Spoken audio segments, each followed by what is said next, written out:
बिस्मिल्लाहिर्रहमानिर्रहीम। अस्सलाम वालेकुम दोस्तों, मेरा नाम है नवाज़ मोहल और आप देख रहे हैं उर्दू गेटवे यूट्यूब चैनल।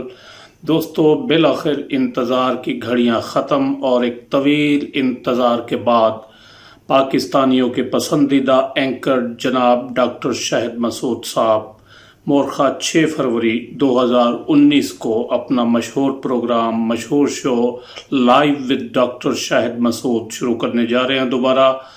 ये प्रोग्राम निजी टीवी न्यूज़ 1 पर पाकिस्तानी वक्त के मुताबिक रात 8 बजे से 9 बजे दिखाया जाएगा और इस शो की मेज़बान होंगी नादिया मिर्ज़ा।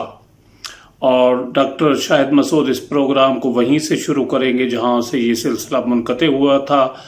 दोस्तों, जैसा कि आपको मालूम है कि डॉक्टर शाहिद मसूद को पीटीवी करप्शन केस में 23 नवंबर 2018 को गिरफ्तार किया गया था और उनकी इस्लामाबाद हाई कोर्ट से ज़मानत की दरख्वास्त भी मुस्तरद हो गई थी और बाद अज़ां जनवरी 2019 में सुप्रीम कोर्ट ऑफ पाकिस्तान से उनकी दरख्वास्त ज़मानत मंजूर होने पर वो कैद से रिहा हुए, अडियाला जेल रावलपिंडी से रिहा हुए।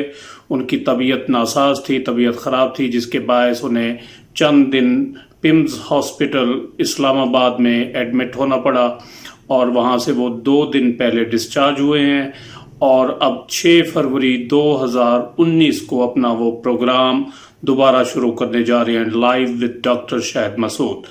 डॉक्टर साहब यकीनन इस प्रोग्राम में उन हालात व वाक़यात से पर्दा उठाएंगे जिनसे वो तकरीबन 2 माह से ज़ायद अरसा तक दो चार रहे और इसके अलावा हस्ब साबिक वो बदमाशिया को भी नहीं छोड़ेंगे और जिस तरह उनके अल्फाज होते थे कि वो तबरदूज करेंगे, तो यकीनन वो इस प्रोग्राम को वहीं से शुरू करेंगे जहां से ये सिलसिला मुनक़ते हुए था। तो दोस्तों, ये एक ब्रेकिंग न्यूज़ थी जो आपके साथ शेयर करना मैंने मुनासिब समझी। उम्मीद है वीडियो आपको पसंद आई होगी, जिसे लाइक और शेयर करना ना भूलें और अपना ख्याल रखिएगा। मुझे दीजिए इजाज़त। अल्लाह हाफिज़।